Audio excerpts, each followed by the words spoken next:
சத்தம் பேசும் நம் காதல் தாண்ட நெஞ்சுக்குள்ளே உன் பிம்பம் ஏந்த கவிதை பாடுவோம் வா.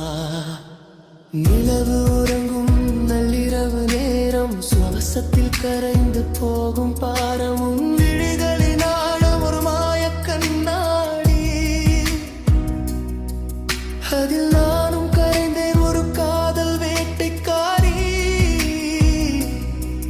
உடல் வளர்வகள் எல்லாம் ஒரு சங்கீத வரி. என் காதல் கதையின் நாயகினி ஒரு சரி. உன் அழகின் உச்சம் என் சுவாசத்தின் விச்சம். உன் அந்தரங்கம் என்மை தொலைந்தே